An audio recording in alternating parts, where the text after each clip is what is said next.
నమస్కారం. నేను మీ సిరి. Welcome to నిన్ను కోరి. ఈరోజు కథ ప్రేమ చదురంగం పార్ట్ 35. రచించిన వారు బృందా గారు. ఇక కథలోకి వెళ్తే, నిన్ను వదలను అనంత్, అస్సలు వదలను. ఐ వాంట్ యూ బ్యాక్ అని పిచ్చి పట్టిన దాంట్లో అరుస్తూ చెయ్యి పిడికిలి బిగించి హ్యాండ్ సోఫాకేసి గట్టిగా కొట్టింది మాయ. కేఫ్లో కూర్చొని వేడివేడి కాఫీ సిప్ చేస్తున్నారు అదవ్ ఇషాన్వి. ఈరోజు అన్నయ్య మాయతో చెప్పిన మాటల్ని బట్టి చూస్తే అన్నయ్యకి వదినంటే ప్రేమ ఉంది, కానీ బయటకు చూపించట్లేదు. అందుకే వదిన కూడా అన్నయ్య విషయంలో చాలా ఇన్సెక్యూర్గా ఫీల్ అవుతుంది. ఎక్కడ మాయ వల్ల పడిపోతాడేమో అని. ఎగ్జాక్ట్లీ. మీ అన్నయ్యకి అక్క మీద ప్రేమ ఉంది, కానీ ఆ ప్రేమ చూపించడానికి, తనని కేర్ చేయడానికి అతని గర్వం, అహం అడ్డొస్తుంది. భార్య తనని ప్రేమగా, కేరింగ్గా చూసుకోవాలని, తనకి నచ్చినట్టుగా ఉండాలని, ఇంట్లో అన్ని బాధ్యతలను చక్కబెడుతూ అందరినీ బాగా చూసుకోవాలని అన్నీ ఎక్స్పెక్ట్ చేస్తారు. కానీ భార్యకు కూడా తనలాగే ఎక్స్పెక్టేషన్స్ ఉంటాయని గుర్తించినా కేర్ చేయరు. భార్యపై ప్రేమ చూపిస్తే తక్కువైపోతామేమో, లేదా భార్య తమ చెప్పు చేతుల్లో ఉండదేమో అనుకుంటారు చాలామంది భర్తలు. కానీ వాళ్ళకి తెలియని విషయం ఏంటంటే, భర్త గోరంత ప్రేమను కురిపిస్తే కొన్నంత సంతోషిస్తుంది భార్య. భర్తని ఇంకా ఇంకా ఎక్కువగా ప్రేమగా చూసుకుంటుంది. తన సర్వస్వాన్ని భర్త కోసమే అర్పిస్తుంది. ఈశాన్వి చెప్తుంటే గడ్డం కింద చేయి పెట్టుకుని సన్నని నవ్వుతో మురిపంగా చూస్తూ శ్రద్ధగా వింటున్నాడు అదవ్. దానికి తోడు మీ అన్నయ్యకున్న అలవాట్లు, డ్రింకింగ్ కానీ పార్టీస్ కానీ, ఇవి కూడా వాళ్ళిద్దరి మధ్య డిస్టర్బెన్స్ను, దూరాన్ని క్రియేట్ చేస్తున్నాయి. ఒక బరువు బాధ్యత లేకుండా జాలీగా లైఫ్ను ఎంజాయ్ చేస్తూ ఇంట్లో భార్యని ప్రేమగా చూసుకోకుండా, తనకి మనశ్శాంతి లేకుండా బాధ పెడుతున్నాడు. అక్క ఇంకా ఓపికగా భరిస్తుంది. ఒక్కసారి ఓపిక నశించి విసిగిపోతే వాళ్ళ మధ్య దూరం పెరగడమే కాదు, ఆ దూరం శాశ్వతమయ్యే ఛాన్స్ కూడా ఉంటుంది. అవును శాన్వి, నువ్వు చెప్పింది కరెక్ట్. అన్నయ్యను డ్రింక్ మానేయమని, ఫ్రెండ్స్తో తిరగడం తగ్గించమని ఇంట్లో అందరం ఎంతగా చెప్పినా వినట్లేదు. డాడ్ కూడా విసిగిపోయారు. ముందు మీ అన్నయ్యను ఇంట్లో నుండి పంపించేయండి. వాట్? ఇంట్లో నుండి పంపించేయాలా? క్వశ్చన్ మార్క్ వేస్తూ చూశాడు అదు. ఏంటి అలా షాక్ అవుతున్నావు? మీ అన్నయ్య ఏమైనా చిన్నపిల్లాడా? ఇల్లు వదిలి ఉండలేడా? ఆదవ్ అర్థం కానట్టుగా చూస్తుంటే, మీ అన్నయ్య ఇష్టం వచ్చినట్టు తాగేసి ఎప్పుడో మధ్యరాత్రిలో ఇంటికి వస్తున్నాడు. అక్క గురించి ఏమాత్రం ఆలోచించడు. ఎందుకంటే ఇంట్లో అందరూ ఉన్నారు కదా అని. అదే అక్క బావ సపరేట్గా ఉంటే, అక్క ఒంటరిగా ఉంటుందని తన కోసమైనా టైంకి ఇంటికి వస్తాడు. ప్లేస్ చేంజ్ అయితే అక్కడ ఫ్రెండ్స్ ఎవరూ ఉండరు. బయట ఫ్రెండ్స్ పార్టీలంటూ తిరగడం తగ్గుతుంది. దాంతో డ్రింక్ చేయడం కూడా తగ్గే ఛాన్స్ ఉంటుంది. అవన్నీ తగ్గితే అక్క బావ మధ్య దూరం కూడా తగ్గిపోతుంది. వ్యసనాలు మాని మనిషి మారితే బరువు, బాధ్యత వాటంతట అవే వస్తాయి. అందరికీ దూరంగా ఉండడం కొంచెం కష్టంగా ఉన్నా కొన్నాళ్ళైనా దూరంగా ఉంచడం బెటర్ అని నా అభిప్రాయం. బావలో మార్పు వచ్చి వాళ్ళ జీవితం బాగుపడితే అందరికీ హ్యాపీ కదా. ఇషాన్వి, ఎంత బాగా ఆలోచిస్తున్నావే, సూపర్, సో క్యూట్ అంటూ ఆమె బుగ్గలు పట్టుకొని లాగాడు అదవ్. చిరు కోపంగా చూసింది ఇషాన్వి. అలా చూడకే, ఇంకా ముద్దొస్తున్నాం. అయితే అన్నయ్య వాళ్ళ టూర్ కొన్ని డేస్కి కాకుండా మంత్స్ ప్లాన్ చేయాలన్నమాట. ఎలాగో చెన్నైలో మన బ్రాంచ్ స్టార్ట్ చేసే ప్లాన్లో ఉన్నాం. అన్నయ్య నా వర్క్ మీద పంపించేస్తే అయిపోతుంది. That's good idea. కానీ అంతకంటే ముందు మాయ ప్రాబ్లం క్లియర్ చేయాలి. అక్కడికి వెళ్ళాక కూడా మీ అన్నయ్య కాల్ చేసి డిస్టర్బ్ చేసినా చేస్తుంది. ఒకసారి ఒకరిపై ఆశ పుడితే అంత త్వరగా పోదు. మీ అన్నయ్యకు మాయపై స్టిల్ సాఫ్ట్ కార్నర్ ఉంది. తన భర్త విషయంలో సఫర్ అవుతుందని కన్సర్న్ ఉంది. మాయ ఎన్ని మాయలు చేసినా మీ అన్నయ్య తనని మీట్ అవ్వకుండా స్ట్రాంగ్గా ఉండి తనని కంప్లీట్గా అవాయిడ్ చేయాలి. లేదంటే కథ మళ్ళీ ముదురుకొస్తుంది. ఆ మాయను చూస్తే చంపేయాలంత కోపం వస్తుంది. తన ఆటలిక సాగనివ్వకూడదు. ఏదో ఒకటి చేయాలి. అప్పటి వరకు మీ అన్నయ్యపై ఒక కన్నేసించు. సాలోచనగా తలాడించాడు అదు. పద వెళ్దాం, నాకు మీటింగ్కి టైం అవుతుంది అని ఈశాన్వి లేచి వెళ్తుంటే తనతో పాటు కదిలిన అదవ్ ఈశాన్విని తన ఆఫీస్ దగ్గర డ్రాప్ చేసి తన ఆఫీస్కి వెళ్ళిపోయాడు. రాత్రి 10 గంటలు. బెడ్పై పడుకుని ఎడతెగని ఆలోచనలో ఉన్న భూమి. ఆనంద్ గదిలోకి వస్తున్న అలికిడి వినిపించి టక్కున కళ్ళు మూసుకొని నిద్ర నటించింది. గదిలోకి వచ్చి లైట్ ఆన్ చేశాడు ఆనంద్. ఆ వెలుగుకి ముడుచుకున్న భూమి కళ్ళను చూసి ఆమె నిద్రపోలేదని అర్థమైన ఆనంద్, తిన్నావా అని అడిగాడు. మెల్లిగా కళ్ళు తెరిచి చూసింది. తిన్నావా అడిగాడు మళ్ళీ. అడ్డంగా తల ఊపిపోయి వెంటనే నిలువుగా ఊపేసింది. సో తినలేదన్నమాట. పద వెళ్ళి తిందాం. నాకు ఆకలిగా లేదు. మీకు వడ్డిస్తాను పదండి అని లేచి భూమి కింద కదలగా డ్రెస్ చేంజ్ చేసుకుని తన వెనకాలే కదిలాడు. అతనికి వడ్డించి ఎదురుగా కూర్చుంది భూమి. నువ్వు తిను, ఆకలిగా లేదు నాకు. ఆనంద్ అలాగే సూటిగా చూస్తుంటే మౌనంగా ప్లేట్ తీసుకుని వడ్డించుకుని తింటుంది. టైంకి తినుండగా తినకుండా హెల్త్ స్పాయిల్ చేసుకుంటున్నావా? నా హెల్త్ స్పాయిల్ అయినా ఇక్కడ బాధపడే వాళ్ళు ఎవరూ లేరులేండి. బయటికి అనాలి అనుకున్నా ఆ మాట గొంతు దాటలేదు. సైలెంట్గా తినేసి ఆనంద్ తినడం అయ్యాక ఇద్దరి ప్లేట్స్ తీసుకుని వాష్ చేస్తూ ఉంటే హ్యాండ్ వాష్ చేసుకుని రూమ్లోకి వెళ్ళాడు ఆనంద్. ప్లేట్స్ వాష్ చేసి డైనింగ్ టేబుల్ క్లీన్ చేసి భూమి రూమ్లోకి వెళ్ళేసరికి గాఢ నిద్రలో ఉన్నాడు ఆనంద్. చిన్నగా నిట్టూర్చి అతని పక్కన వాలిపోయిన భూమికి ఆలోచనలతో ఎంతసేపటికి నిద్ర పట్టలేదు. అనంత్ వైపుకు తిరిగింది. ఎందుకో ఇంతకు ముందులా అతనికి దగ్గరగా పడుకోలేకపోతుంది. విచార వదనంతో అతన్ని చూస్తూనే ఎప్పటికో నిద్రలోకి జారుకుంది. మరుసటి రోజు సాయంత్రం తన డాగ్ని తీసుకుని దగ్గరలో ఉన్న పార్క్కి వాకింగ్కి వెళ్ళింది అనిక. తనని మీట్ అవ్వడం కోసం చూస్తున్న సామ్రాట్ తన లొకేషన్ ట్రేస్ చేసి అదే పార్క్ వచ్చాడు. ఎక్కడుంది అని వెతుకుతూ ఉండగా అల్లంత దూరంలో చెవిలో హెడ్ ఫోన్స్ పెట్టుకుని డాగ్ని పట్టుకుని వయ్యారంగా వాకింగ్ చేస్తూ కనిపించింది. సైడ్ స్మైల్ ఇచ్చి ఫోన్ మాట్లాడుతున్నట్టు నటిస్తూ తన దగ్గరికి వెళ్ళిన సామ్రాట్ తనని క్రాస్ చేసి వెళ్తుంటే అతని చూసిన అనిక హే సామ్రాట్ హాయ్ అంది. వెనక్కి తిరిగిన సామ్రాట్ అప్పుడే చూస్తున్నట్టు యాక్ట్ చేస్తూ హే అనిక వాట్ ఏ కోఇన్సిడెన్స్ అన్నాడు నవ్వుతూ. యా, మీరు కూడా ఇక్కడికి వస్తుంటారా? అప్పుడప్పుడు వస్తుంటాను అని మాట్లాడుతూ తనతో పాటు నడక సాగించాడు. కాసేపు వాకింగ్ చేసి డాగ్ని చెట్టు కట్టేసి పక్కన టేబుల్ మీద కూర్చున్న అనిక కూర్చోండి అంది. తన పక్కన కూర్చున్నాడు సామ్రాట్. ఇంకేంటి విశేషాలనిక? డాగ్ కోసం వచ్చావా లేదా బాయ్ ఫ్రెండ్ని మీట్ అవ్వడానికి వచ్చావా? అదవ్ గురించి డిస్కస్ చేయడానికి ఇండైరెక్ట్గా అడిగాడు ఊరగా చూస్తూ. బాయ్ ఫ్రెండా? అదేం లేదు అంది చిన్నగా నవ్వుతూ. ఇంత బ్యూటిఫుల్గా ఉన్నావు, నీకు బాయ్ ఫ్రెండ్ లేరంటే అన్బిలీవబుల్. చిన్నగా నిట్టూర్చిన అనిక నిజం సామ్రాట్, ఎవరూ లేరు అంది. ఎవరూ లేరా? నువ్వు ఇంతవరకు ఎవరి లవ్లో పడలేదా? ఒక్కసారిగా డల్ అయిపోయింది అనిక.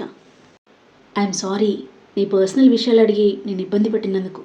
సామ్రాట్ మాటలకు అదేం లేదు సామ్రాట్, నేను లవ్ చేశాను కానీ తనకి నేనంటే లవ్ లేదు. వేరే అమ్మాయిని ప్రేమించాడు, తననే పెళ్లి చేసుకున్నాడు. I'm sorry. ఇంతకీ ఎవరతను? మా బావ. తనతోనే లైఫ్ అనుకున్నాను, కానీ పీటల దాకా వచ్చిన పెళ్లిని క్యాన్సిల్ చేసి ఇంట్లో ఎవరికి తెలియకుండా వేరే అమ్మాయిని పెళ్లి చేసుకుని వచ్చాడు. సామ్రాట్ కనుబొమ్మలు ముడిపడ్డాయి. ఎవరికీ తెలియకుండా పెళ్లి చేసుకుని వచ్చాడా? ఇంతకీ మీ బావ పేరు? అదవ్. అదవ్ రానానా? అవును, మా బావ మీకు తెలుసా అడిగింది అనిక ఆశ్చర్యంగా చూస్తూ. తెలుసు. వాడు మీ బావనా? What a coincidence. మా బావ ఎలా తెలుసు మీకు? ఫ్రెండా? కాదు, ఎనిమి. సామ్రాట్ మాటలకు షాక్తో కళ్ళు పెద్దవి చేసింది అనిక. ఎనిమి ఏంటి సామ్రాట్? అవును, మీ బావ పెళ్లి చేసుకుంది ఎవరినో తెలుసా? నేను పిచ్చిగా ప్రేమించిన ఇషుని, నా ఇషుని రగిలిపోతూ అన్నాడు. ఒక్కసారిగా షాక్ అయి లేచి నిలబడింది అనిక. ఇషాన్వి మీరు ప్రేమించిన అమ్మాయా? అవును, 3.5 ఏళ్లుగా తనని పిచ్చి వాళ్ళ ప్రేమించాను, పెళ్లి చేసుకోవాలి అని ఆశపడ్డాను. కానీ సడన్గా ఎక్కడి నుండో ఊడిపడి నా ఇషుని పెళ్లి చేసుకుని నా గుండె బద్దలు చేశాడు. My God, I can't believe it. అంటే ఇషాన్వి కూడా మిమ్మల్ని ప్రేమించిందా? అందుకే బావతో పెళ్ళి తనకిష్టం లేదా? వాట్?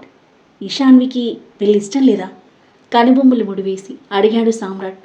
అవును, దానికి పెళ్ళి ఇష్టం లేదు. బావ ఇష్టం లేకుండా పెళ్లి చేసుకున్నాడని బావపైన ఇంట్లో వాళ్ళపైన ఫుల్ కోపంగా ఉంది. ఇషాన్వికి వాడితో పెళ్ళి ఇష్టం లేదా? సామ్రాట్ మోములో సంతోషం వెల్లివిరిసింది. అంటే వాళ్ళిద్దరి మధ్య ఇంతవరకు ఏం లేదా? అనిక అర్థం కానట్టుగా చూస్తుంటే ఐ మీన్ వాళ్ళు ఇంకా ఫిజికల్గా దగ్గర కాలేదా అని అడిగి ఏం చెప్తుందా అని ఆమె కళ్ళలోకి చూస్తున్నాడు. కోపం ఉన్నాక దగ్గరెలా అవుతుంది? ఏం లేదు. అనిక మాటలకు సామ్రాట్ మొహం ఒక్కసారిగా వెలిగిపోయింది. మనసు సంతోషంతో ఉప్పొంగిపోయింది. ఎంత మంచి న్యూస్ చెప్పావు తెలుసా, థ్యాంక్ యూ సో మచ్ అని నవ్వుతూ అనిక చేతులు పట్టుకుని ఊపేశాడు. నీకు తనంటే అంత ప్రేమనా అంది ఆశ్చర్యపోతూ. ప్రేమ కాదు, పిచ్చి. నాకు కూడా మా బావంటే పిచ్చి. కానీ ఏం లాభం, పెళ్ళైపోయింది కదా. అయిపోతే ఏంటి? తల తిప్పి క్వశ్చన్ మార్క్ వేస్తూ చూసింది అనిక. నీకు నీ బావను పెళ్లి చేసుకోవాలనుందా? ఉంది, కానీ అది పాసిబుల్ అవ్వదు కదా అంది అయోమయంగా చూస్తూ. ఎందుకవ్వదు? ఒకవేళ మీ బావ ఈశాన్వి విడిపోతే? ఆ మాటలకు అనిక మోము 1000 వోల్టుల బల్బులా వెలిగిపోగా సంబరంగా నవ్వుతూ చూసింది. అంతలోనే ఉసూరుమంటూ, కానీ వాళ్ళెందుకు విడిపోతారు అంది. విడగొడితే విడిపోతారు. సామ్రాట్ మాటలకు కళ్ళు విప్పాంచి చూసింది. అవును, ఒక బంధాన్ని కలపడం కష్టం, కానీ బ్రేక్ చేయడం కష్టం కాదు. ఈషోకి వాడంటే ఇష్టం లేదు కాబట్టి వాళ్ళని విడగొట్టడం పెద్ద కష్టమేమి కాదు. సామ్రాట్ చెప్తుంటే అదవ్ తనకి మళ్ళీ దక్కుతాడేమో అనే ఆశ చిగురించింది అనిక మదిలో. నీ మాటలు వినడానికి బాగానే ఉన్నాయి, కానీ కానీలు గీనీలు ఏం లేవనిక. నీకు నీ బావ కావాలి, నాకు ఇష్యూ కావాలి. మన ఇద్దరం కలిస్తే ఖచ్చితంగా జరుగుతుంది. నా బావ నాకు దక్కుతాడంటే నేను ఏమైనా చేస్తాను అంది సంతోషంగా. సూపర్ అంటూ హైఫై ఇవ్వడానికి సామ్రాట్ చెయ్యెత్తగా తన చేత్తో హైఫై ఇచ్చింది అనిక. చెప్పు, ఏం చేద్దాం? ఆతృతగా అడిగింది అనిక. చెప్తాను, బాగా ఆలోచించి ప్లాన్ చేయాలి అంటూ సామ్రాట్ టేబుల్పై కూర్చోగా సాలోచనగా తలాడిస్తూ పక్కన కూర్చుంది అనిక. అవుననిక, ఇష్యూ పేరెంట్స్ గురించి అని సామ్రాట్ అనేలోపే, పేరెంట్స్ లేరట కదా అంది అనిక వెంటనే. ఓ, అలా చెప్పిందా? అంటే ఇష్యూ బ్యాక్గ్రౌండ్ స్టోరీ ఎవరికి తెలియదన్నమాట. మనసులో అనుకున్న సామ్రాట్కి మైండ్లో ఏదో తట్టి ఈవిల్ స్మైల్ చేరింది అతని పెదవులపై. అదవ్ రానా, నా ఇష్యూని నాకు కాకుండా చేస్తావా? నన్ను చావగొడతావా? ఇష్యూని నా సొంతం చేసుకుని దెబ్బకు దెబ్బతీస్తాను. Your countdown starts now మనసులో అనుకుంటూ లోపల నవ్వుకుంటున్న సామ్రాట్ ఇంకో విషయం అని అనిక అనేసరికి ఏంటన్నట్టుగా చూశాడు. మా అత్తయ్యకి ఈశాన్వి కోడలు కావడం అస్సలు ఇష్టం లేదు. తను కూడా మనకి ఖచ్చితంగా హెల్ప్ చేస్తుంది. That super. ఈ ప్లాన్ గురించి ఎవరికి చెప్పకు. ఏం చేయాలో నేను ఆలోచించి నీకు చెప్తాను, ఓకేనా? ఓకే అంది నవ్వుతూ. Okay then, bye, see you అని లేచి సామ్రాట్ తనకి షేక్ హ్యాండ్ ఇవ్వగా నిలబడి హ్యాపీగా అతనికి షేక్ హ్యాండ్ ఇచ్చింది అనిక. సామ్రాట్ వెళ్ళిపోగా ప్రశాంతంగా ఊపిరి తీసుకుని డాగ్ని తీసుకుని ఇంటికి వెళ్ళిపోయింది అనిక. ఇంటికి చేరుకున్న సామ్రాట్ గార్డెన్లో బాతకని కొడుతున్న వివేక్ విహాన్ల దగ్గరికి హ్యాపీగా నవ్వుతూ వచ్చాడు. ఏంటి సామ్రాట్, ఫేస్ వెలిగిపోతుంది? ఏమైనా గుడ్ న్యూసా అడిగాడు విహాన్ ఎగ్జైటింగ్గా. చాలా పెద్ద గుడ్ న్యూస్ అంటూ తనని చూస్తున్న వివేక్ వైపు తిరిగాడు. మామా, నువ్వు చెప్పినట్టు అనికతో మాట్లాడాను. మీకు విషయం తెలుసా? ఇష్యూని అదవ్ ఇష్టం లేకుండా పెళ్లి చేసుకున్నాడట అని హ్యాపీగా అంటుంటే. ఏమంటున్నావు సామ్రాట్, నిజమా అడిగాడు వివేక్ ఆశ్చర్యపోతూ. అవును మామా, దానికి పెళ్లి ఇష్టం లేదట. వాడిపై ఇంట్లో వాళ్ళపై కోపంగా ఉందట. ఆ మాటలకి వివేక్ మొహం వికసించింది. అనిక కూడా నేను చెప్పినట్టు చేయడానికి రెడీగా ఉంది. సూపర్ సామ్రాట్ లేచి తనని హగ్ చేసుకున్నాడు వివేక్. నెక్స్ట్ ఏం చేద్దాం మామా అడిగాడు అతన్ని వదులుతూ. చెప్తాను అన్నాడు ఆలోచిస్తూ. సూపర్ సామ్రాట్ అని తనని హగ్ చేసుకుని వదిలిన విహాన్, మనం అనుకున్నది త్వరలోనే జరగబోతుందన్నమాట అంటూ మనస్విని కాఫీ తీసుకురావడం చూసి సైలెంట్ అయిపోయాడు. ముగ్గురు చైర్స్లో కూర్చొని కాఫీ అందుకున్నారు. వాళ్ళని అనుమానంగా చూస్తూ లోపలికి వెళ్ళిపోయింది మనస్విని. మీటింగ్ ఫినిష్ చేసుకుని తన క్యాబిన్లోకి వచ్చి చైర్లో వెనక్కి వాలి కళ్ళు మూసుకున్నాడు. మే ఐ కమిన్ సార్ అన్న జీవా గొంతుకి కళ్ళు తెరిచి కమిన్ అన్నాడు. సార్, మిమ్మల్ని మీట్ అవ్వాలని వివేక్ అనే పర్సన్ వచ్చారు. పంపించమంటారా? వివేక్ పేరు వినగానే అదవ్ కనుబొమ్మలు ముడిపడ్డాయి. ఓకే, సెండ్ హైమ్ అన్నాడు ఎందుకు వచ్చి ఉంటాడు అని ఆలోచిస్తూ. అలాగే సార్ అని జీవా బయటకు వెళ్ళగానే ఫ్లవర్ బొకేతో నవ్వుతూ వచ్చాడు వివేక్. అదవ్ కాళ్ళ మీద కాలు వేసుకుని స్వింగ్ చైర్లో తిరుగుతూ యాటిట్యూడ్ లుక్స్తో సూటిగా చూస్తున్నాడు.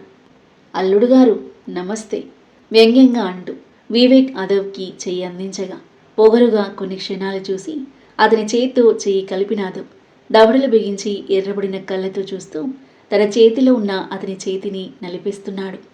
ఆ తర్వాత ఏం జరగబోతుంది? అదవ్ వివేక్ల మధ్య సంభాషణ ఎలా ఉండబోతుంది? వివేక్ సామ్రాట్ అనికల ద్వారా ఎలాంటి ప్లాన్లు వేయనున్నాడు? ఆ ప్లాన్లను అదవ్ ఈశాన్వి తిప్పికొడతారా? మాయ ప్రాబ్లంను అదవ్ ఈశాన్విలు కలిసి సాల్వ్ చేస్తారా? అనంత్ భూమిల మధ్య ఏం జరగబోతుంది? అద్భుతమైన కథనంతో ఊహకందని మలుపులతో మనసును హత్తుకునే సన్నివేశాలతో ఎంతో ఆసక్తిగా సాగే ఈ కథ యొక్క నెక్స్ట్ ఎపిసోడ్ కోసం మన నెక్స్ట్ వీడియో చూడండి. కథ నచ్చితే లైక్ చేయండి. ఈ కథపై మీ అభిప్రాయాన్ని తప్పకుండా కామెంట్ చేయండి. మరిన్ని ఇలాంటి ఇంట్రెస్టింగ్ స్టోరీస్ కోసం మన ఛానల్ని సబ్స్క్రైబ్ చేయండి. Thank you for listening.